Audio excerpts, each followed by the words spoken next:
Anacortes Planning Commission. Taking roll here, I see Mr. McCombs is absent, otherwise we all have a quorum. Has everybody had a chance to review the minutes from the last meeting? Any changes or addition? None being heard, we'll move on. Ms. Crage, do you have correspondence or new items for us? Yes, Mr. Chair, thank you. I do. I just wanted to introduce a few new faces that we have in the Planning, Community, and Economic Development Department. I think last time we were here a month and a half ago, we had a completely different set of people. So I'm very happy to introduce John Coleman as the new Planning, Community, and Economic Development Director. And also Stephanie Snyder, who is over on the other side. She is our PCED program coordinator, so she'll be working with our community development block grant and a lot of other responsibilities on her plate. And then Sherry Gleichman is next to her, and Sherry is our new permit services coordinator and also will be the Planning Commission secretary. So we are thrilled to have everyone on board and look forward to doing great things. Thank you. Let's see, we have new business. Do you have a presentation about the conditional use permit?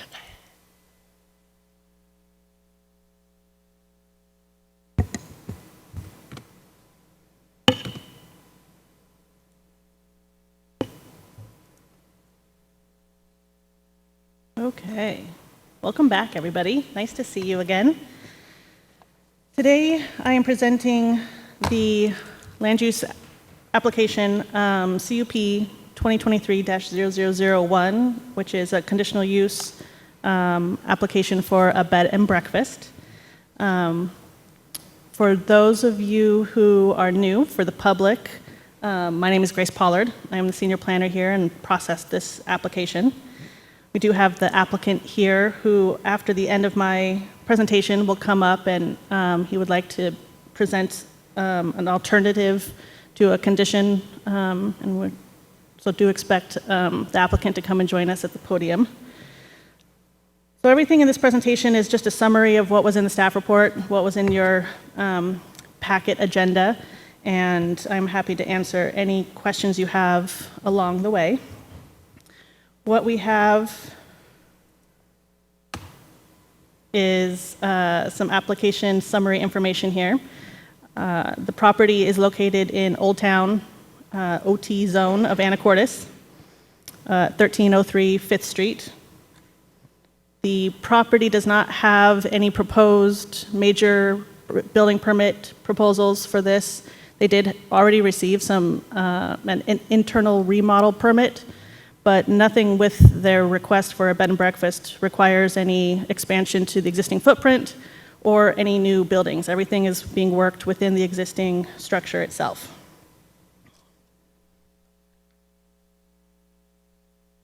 So under Anacortes Municipal Code 19.41, as you can see here, all short-term lodging rentals, meaning any stays less than 30 days, are grouped under the overnight lodging category. All overnight lodging types, except for bed and breakfasts, are prohibited in residential zones. And in the Old Town zone, establishing a bed and breakfast requires a conditional use permit. The conditional use review process is a Type 4 City Council decision. That requires a pre-application meeting that the applicant submitted and had with city staff, a pre-application neighborhood meeting that was hosted online and had a turnout. However, no questions or comments were received by any of the neighbors. We went through the notice of application and the 21-day public comment period. So the notice of application was posted in the Anacortes American, mailed to all the property owners within 300 feet of the subject property, was posted online at City Hall, at the library, and at site. And now we are at the pre-decision open record public hearing. And we will end with a closed record decision with City Council. So the requirements of operating a bed and breakfast within city limits includes that the owner must be the operator of the facility and must reside on the premises. All sleeping rooms, including the owners as well as the guests, must be within the main residential building. In residential zones, it is required that the property have no outward appearance of a business, and parking must meet the standards of Anacortes Municipal Code 19.64, which requires 1 additional parking space per guest room. Here we have overall vicinity map. The subject property is in the center of the image, outlined in the blue dashed line. It is on the corner of 5th Street and M Avenue, and adjacent uses are mostly all single-family residences. However, 2 doors down is a 4-plex. We also have some adjacent zoning. So the subject property is in, like I said, the Old Town zone. To the north, we have light manufacturing. A block and a half to the east, we have the Central Business District. And to the south, at the bottom of the screen, is Public Park, the Cosland Park area. So the subject property, as you can see here from this site plan, shows that there is the required additional parking space for the bed and breakfast use is being proposed off the alley. This is one of the Old Town lots that are elevated above street level, so they have one of those lovely, nice rock walls around their property, so they are sat up above street grade. And the house was built in 1952, has a underground existing garage area. However, we have noticed that it does not have an existing curb cut to that space, and that seems to have been this way for quite some time. We don't know if it ever properly had access there. Right now, the condition of approval does require 3 parking spaces, 2 for the single-family residence, and that would be in the garage and in the existing paved area immediately outside the garage on the on-site inside of the sidewalk. And then with the condition that a curb cut be placed so that you have proper access to those parking areas constructed to city standards, same as the new parking stall off the alley constructed to city standards.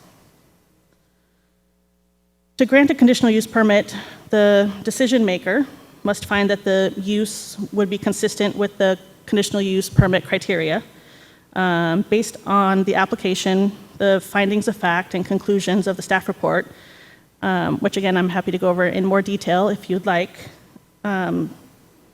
Staff recommends that the Planning Commission recommend approval with the noted conditions. And I am happy to go over any of those specific the conditional use permit criteria. We did have a similar bed and breakfast application process go through not too long ago, and there wasn't any questions then, so I didn't want to assume anything, but we can go over those in more detail if you'd like. But really, that concludes my presentation, unless commissioners have any questions, and I can turn it over to the applicant. Perhaps for the edification of our newer members, you could go over those criteria. Sure. Thank you. So in Exhibit 1, the staff report that you have part of your agenda, on page, it starts on page 3 of 5. We did quickly go over the specific bed and breakfast overnight lodging requirements, and that's the owner-occupied requirement, that the no major external image of a business, and the required parking. So at the bottom of page 3 is the conditional use permit criteria. The first one is the use would comply with any specific requirements for a conditional use specified elsewhere in the code, and that is the bed and breakfast details that we had covered. So staff's finding is that yes, this would conform with the applicable standards. Second criteria is that access to the site is appropriate considering the anticipated volume of traffic resulting from the use. And the site is accessed via 5th Street and/or M Avenue, and no more traffic than which is associated with the residential use is expected. So during the public comment period, we also did not receive any comments or concerns, so there were no issues to resolve, and we believe that this criteria is met. Off-street parking, so the third criteria, off-street parking and loading facilities are adequate in terms of location, amount, and design to serve the use.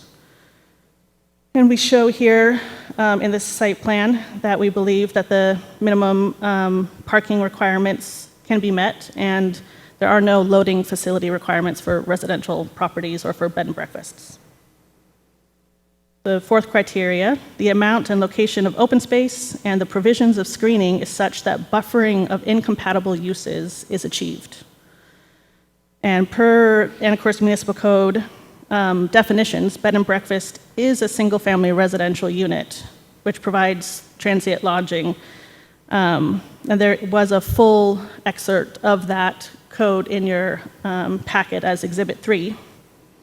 And so as the use of the property will continue to be a single-family residential use with existing open space and off-street parking, the operation of a bed and breakfast is not considered an incompatible use, and thus buffering is not required, or staff does not believe buffering should be required.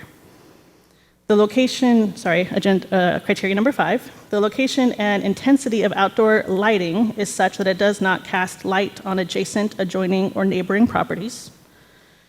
Again, since this is a single-family residential unit, lighting shall not be more than what is expected with a regular single-family residence. Criteria number 6, hours and manner of operation of the proposed use, including anticipated noise generation, and are not inconsistent with the adjacent or nearby uses. A bed and breakfast, like a home, is 24 hours. Per Anacortes Municipal Code 19.69.020, the use must not exceed the noise levels established by the state pursuant to the RCW and contained in the Washington Administrative Code, the WAC. Criteria number 7, public facilities and utilities are capable of adequate serving the proposed use, and service increase beyond that of a single-family residence is not expected. Existing services can provide adequate public facility and utilities. Criteria number 8, the physical condition of the site, including size, shape, topography, and drainage, are suitable for the proposed development.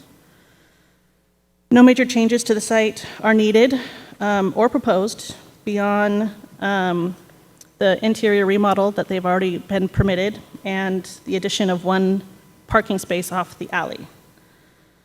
The site is developed with a single-family residence with usable open space and is suitable for the proposed use. Criteria number 9, any other factors deemed relevant to the decision maker. At this time, no other relevant factors have been identified. That concludes the criteria of a conditional use permit.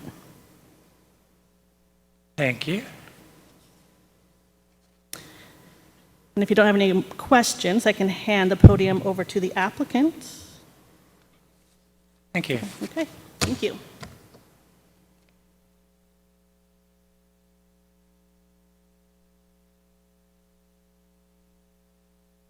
Good evening. My name is Gregory Smith, and I'm the applicant for what we're calling 5th Street Retreat. We are so excited to bring this project, I'll call it a project, to City Anacortes. We acquired this property as our primary residential home in July of 21, and we've been working blood, sweat, and tears in this thing every single weekend, every night after work for the last almost 2 years now, and have spent a significant amount of money renovating and updating to make this a great place for us. So I have some before and after pictures, which I think are up, but we're at the tail end, and we're trying to get to the finish line. And like I said, we're really excited. We'd like to open this summer, but the requirement of this curb cut's just kind of throwing a curb to us as far as access, because as you can see, it's the house. I tried to do some research to find out if the roads were built first or the house was built first. I'm sure the roads were, but I don't know when they were paved, what year. And so I thought that would have probably happened at the time they were paved, but evidently it didn't for whatever reason. So the previous owners were the original family we purchased it from that lived there since it was built in 1952, the family generations. And then when we purchased it, this was our goal, was to open a bed and breakfast where we're going to offer hospitality, wellness, and adventures, our theme, where people can come and enjoy our great city and participate in the activities, the boating, the fishing, the kayaking, and biking, and all that fun stuff. So we're going to refer them to opportunities for that.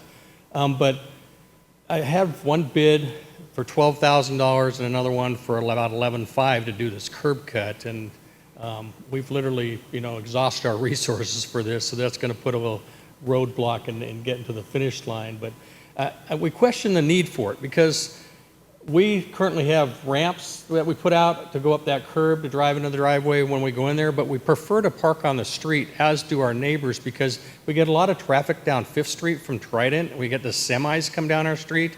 If the semis pull up GPS, it routes them down M Street, not down T Street for whatever reason. And so there's constantly semis coming down the street, and we found, and our neighbors, we all talk about it, have found that if we park on M Street with our vehicles, it kind of helps slow down that pace of traffic. And plus the employees leaving Trident, raced out of there pretty fast too. So we found that the vehicles being on the street definitely helps. We do park in the garage occasionally. We just don't feel like this should be part of this project, and respectfully request that this be removed from the conditional use permit process. Thank you. Your request may have prompted a few questions from the commission, so we'll put our staff person on the spot to answer a couple. Okay. I got to say thank you for having a hearing loop. I recently got hearing aids, and I'm hooked into the loop, and it's awesome. I can hear everything. Yeah. Mr. Chair, while Mr. Smith's still at the mic, Okay. Is the garage serviceable? Are you parking a car? Yeah, we can park in the garage. Yeah, we do all the time. Okay. So we can get in there, we can park outside the garage, and I can't pull in there tonight because I have too much stuff in there, but it's totally accessible, and we And for as long as you've owned the home, you've just been going up over the curb to get to the I have drive? either that or access off the alley. The alley curb cut's only 20 feet away, so I might access off the alley and drive down and pull in. So it's not like it's a long ways away. It's really close. It doesn't quite show in the picture, but it's literally 20 feet past our driveway. And the previous owner was doing the same thing? Doing the same thing the whole time they were there. That's why we're questioning, why make a change now? Thank you, sir. Yeah, thank you. Thank you. So I think I'll start with a couple of questions about the decision criteria here. Is it the fact that there's no curb cut there an oversight on the city's part, or is there some theory about why it turned out like that? Internally, cross-departmental conversation, it's just one of those things. No one really knows exactly why, when, how. I think from a land use perspective, though, because there seemingly has not been proper legal access to the existing driveway and garage for decades at least, we see it as an existing non-conforming parking situation for the single-family house, that in the city's perspective, the property just has not had on-site parking because they don't meet the city standards for access. Now, how owners have used it is, not part of that equation, but it is something that I could support seeing as an existing non-conforming situation. You mean the existence of the ability to park cars there Without despite the access. lack of a curb cut? Yes, and I think historically, how properties are used, without proper historical documents, if this was always intended for a garage, if this was just a street level, I don't want to presume anything, but it's not currently viewed upon as a legal parking area because it doesn't have a curb cut, proper Mr. Graff. access. Sir, I mean, I think this is, so the house was built maybe circa 1950. Correct. I would imagine that the builder of the home had to get authorization from the city to build the home in 1950, yes? And if the plans had a garage, The street could have looked differently. I mean, does the city have some responsibility, though, to provide a driveway cut for a piece of property that they have approved a building to occupy that space? No, for historical reasons. If the zoning code in the 50s had any sort of requirements, maybe at that time, but if they were addressed by other, or if existing conditions were removed for whatever reason, the city kind of maybe lost an opportunity to address it at the time, and it's just been in existence for decades. So, okay.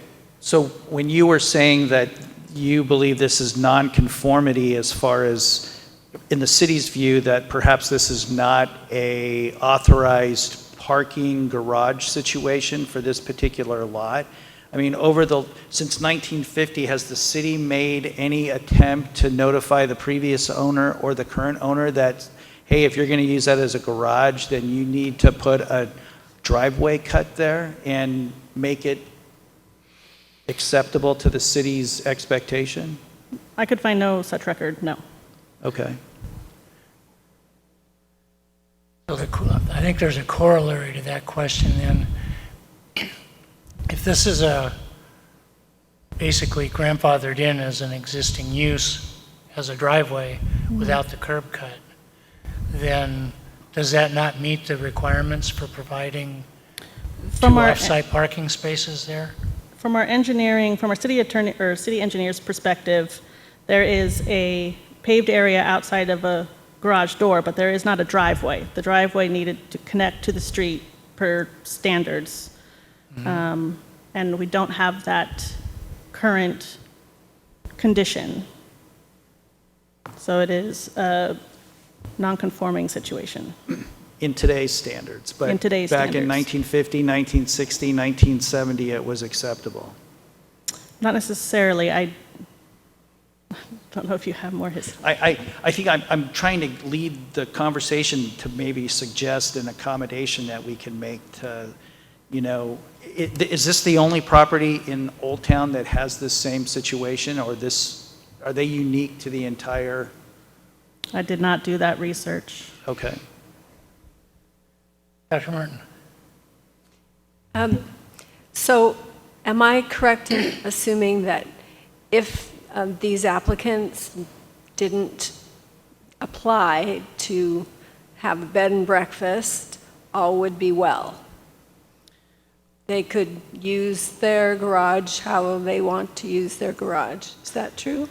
So the code is still the code. So if a complaint, if this block, in a hypothetical situation, had a lot of parking issues and vehicles everywhere, and someone, called the city to complain, there may be a route to require a curb cut, but again, I think we would still see this as an existing non-conforming situation, and the city doesn't have any authority to require that they remove the garage, but accessing it is not meeting city standards. So looking at the map, which clearly I only see a map, could a compromise be, and again, I don't know, but you're requiring parking space in the alley. Could a compromise be another parking space in that alley? Because I think that might be more cost-effective than cutting the curb. And it would then provide the one parking space inside the garage and a second parking space, well, number 2 and number 3 in the alley. So I'll let the applicant confirm this, but my recollection of the site is due to the topography, only that back corner is truly easily accessible off the alley.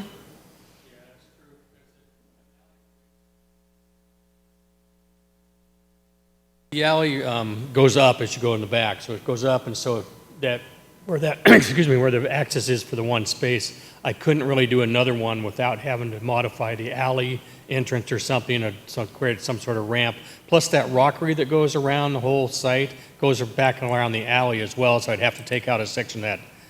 I guess to answer your question, it's not feasible to try to put a second stall back there. Is it more feasible than to do the cut? Not cost-wise, but again, I hear what you're saying about, I like where you guys were going with it. Why has it been operable like this for the last, several decades, and then all of a sudden, I've been using it, the previous owner used it, and there was nothing, when we purchased the house, there was nothing in the documents that stated it was a non-conforming driveway, and so, yeah, like you say, if it just because I'm opening a business, otherwise nobody would be paying attention to it. And interesting question, I don't know if there's other sites like that in the city or not that are non-accessible. I'd have to go look around. I should have done that. Just to clarify, it would always be a non-conforming. The issue is opening the bed and breakfast, then having to bring things up to code. That's the Yes. question. Yeah.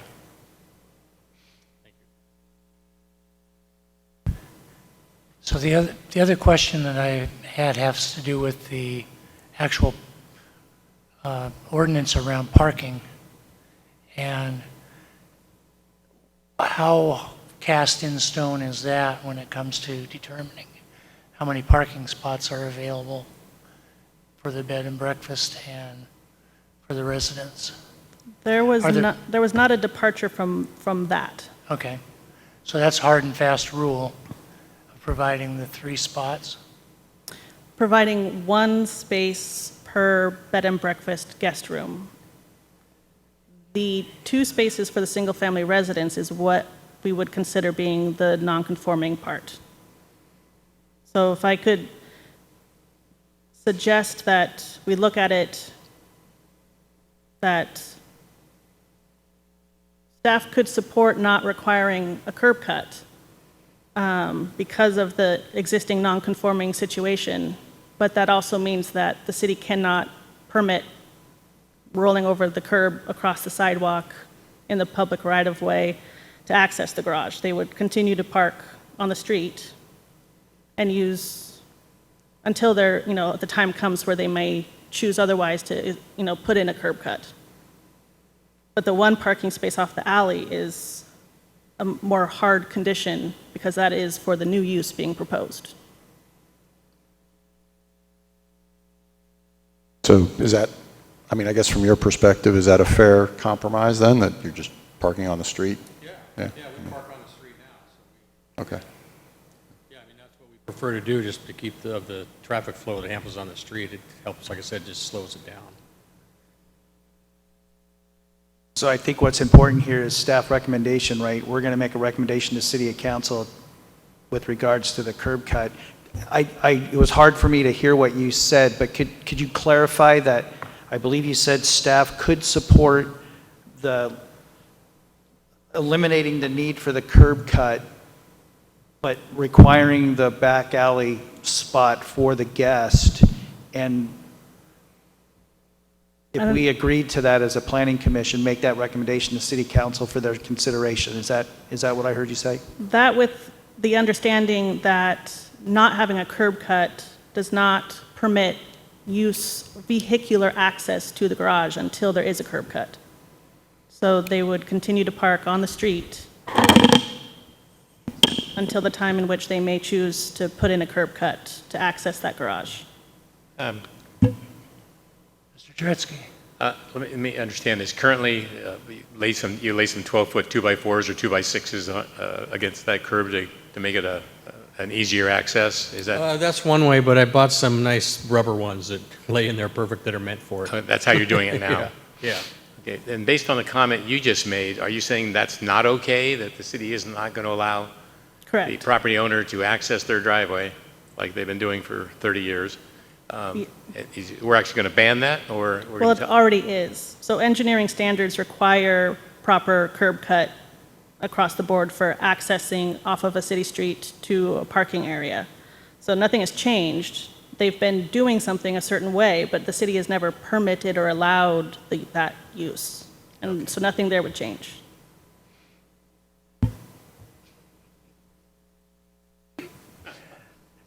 Dr. Merton? I have a question then for, I think for Ms. Grage or Mr. Coleman about precedent.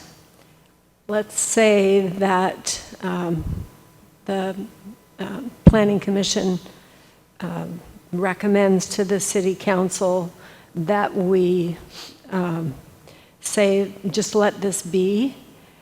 What happens with the next or the next bed and breakfast that might ask for a variance also?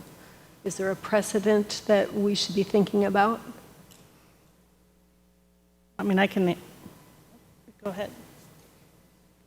So the precedent is still, the bed and breakfast use still must supply parking for that use. So nothing there has changed. We're not creating precedent. The bed and breakfast use will have on-site parking as per required by code.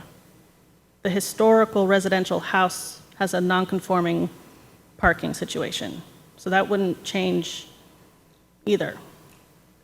If this property, in a kind of a different light, the property could operate as is until maybe it was, instead of restoring it, maybe it was going to be demoed and a fourplex built. At that point, clearly, we have full authority to require all current code standards at the time of new construction. Right now, we're just working with existing, and then what is being proposed new meets current code. Okay, so let me see if I can make sure I understand this. By providing the additional parking spot in the backyard, they're meeting the requirement for the off-street parking that triggers the ability to approve the bed and breakfast. However, we have an existing non-conforming condition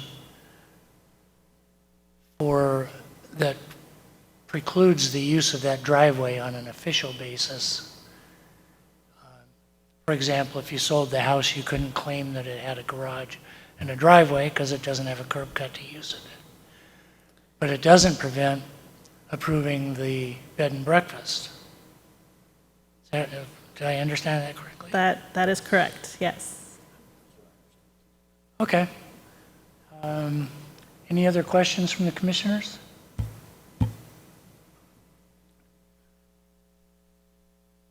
So Okay, we need to open a public hearing.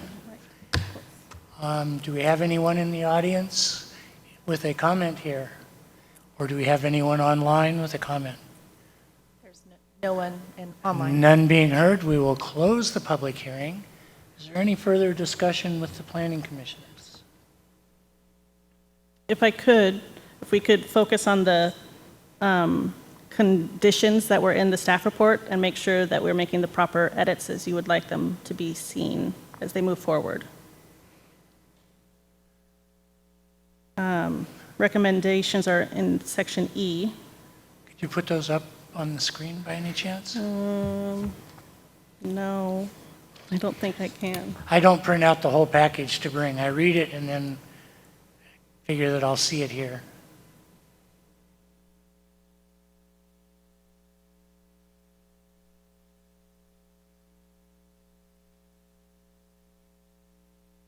Or you can just read I'll it. have to or- read them out loud. Okay. All right. So starting with number 1, the site plan stamped approved on May 3rd, 2023 shall be the approved site layout. So we will need to modify the approved site plan so that it does not include the requirement for the curb cut.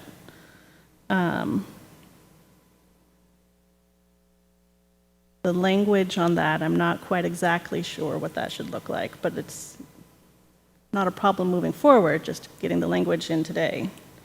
The second condition is a new driveway curb cut and concrete apron must be installed on Fifth Street to formally reestablish existing parking and garage and existing driveway. This will require permit and inspection. So from what I'm hearing from the Planning Commission, that we would strike condition number 2 altogether. Condition number 3, a new single-car parking pad must be installed on-site off the alley to accommodate the new bed and breakfast use. Condition number 4, the property must maintain 3 off-street parking spaces at all times while the bed and breakfast is operational. So from what I'm hearing from the Planning Commission, we would change that to the property must maintain 1 off-street parking space at all times while the bed and breakfast is operational. Or please suggest any other. Does staff have a recommendation on how that would be interpreted by city council? I think for myself, I'm trying not to hold the owner responsible for having to have 3 off-sites when we know that's impossible because he would be breaking the law if he parked his car in the driveway and the garage, right? Right, so we would not be requiring 3 because the 2 have been determined to be existing, non-conforming, and not actually present. So if the wording there would require 1 off-site parking spot dedicated to the bed and breakfast use, Yes. I think that would perhaps deal with that particular item.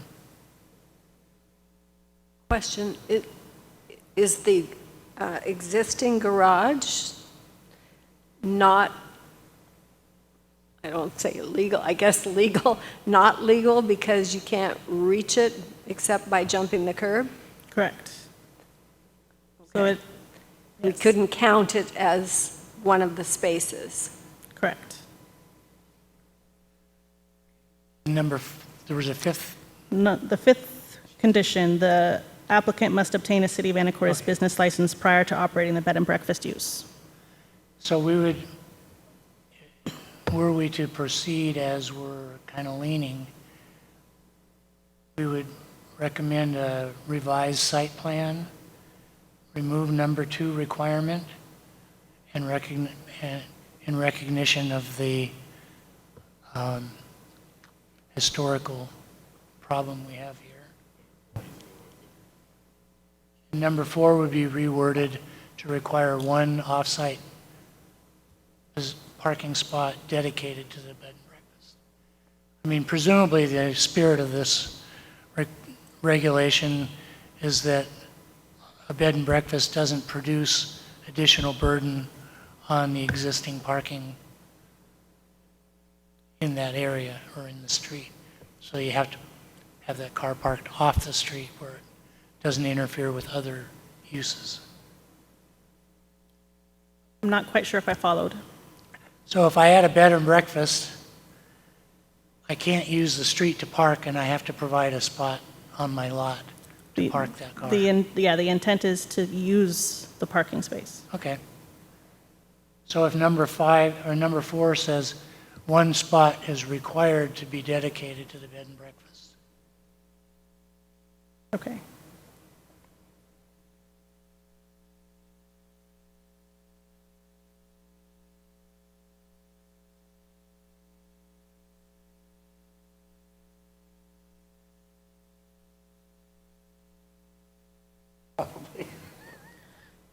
So I'm going to read that one back. So condition number 4, the property must maintain 1 off-street parking space dedicated to the bed and breakfast use. Is that what you were saying? Okay.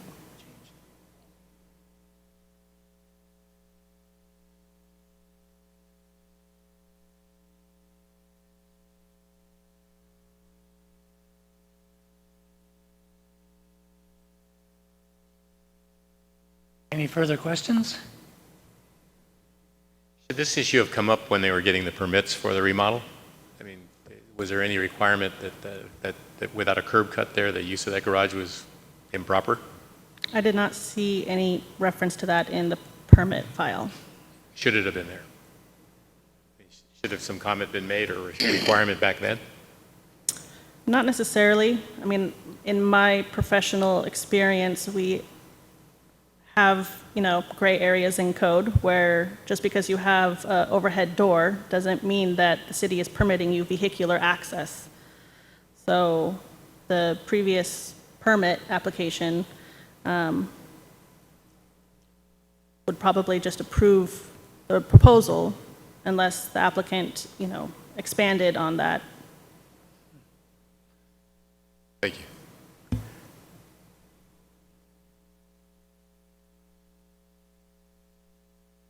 Okay, anything more? I will entertain a motion if there is one coming. I'm ready to make a motion, except for number 1 says it was stamped approved on May 3rd. Does that need to be changed? Yes. So it will Any be suggestions? Stamped approved on May Revised. 10th? So I would say we need the word revised. Any suggestions? Who approved that? I'm sorry? Who has to approve it? Who has to approve it? Is that what you If asked? the site plan is stamped approved, who is the approving Me. person? I am. Planning Okay. department. Got it. Mr. Chair, Yes, Ms. Gray. could I make a suggestion on a potential revision to that condition? The commission could choose perhaps that the applicant shall submit a revised site plan showing proposed parking for the bed and breakfast use for approval by the planning department. Fair enough. Mr. Chairman, I move that we recommend approval of the conditional use permit with the following conditions. Number 1, a site plan, a revised site, whatever you said. With the recommended For wording. number 1. Number 2 will be a new single-car parking pad installed on site off the alley to accommodate the new bed and breakfast use. Number 3 will be the property must maintain 1 off-street parking space dedicated to the bed and breakfast use at all times while the bed and breakfast is operational. And number 4 will be the applicant must obtain a City of Anacortes business license prior to operating the bed and breakfast use. Second. All right, we have a motion and a second. Shall we take the roll, please?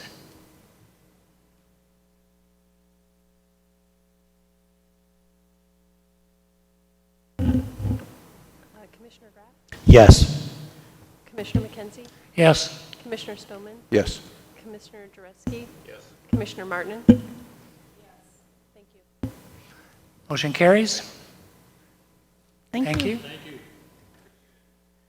All right. Is there any other business to be brought before the Chairman? commission? We skipped over the approval of the minutes from the March meeting. We did that. Oh, did we? I'm sorry, I missed it. Thank It you. was quick. All right, thank you very much. We'll adjourn the meeting.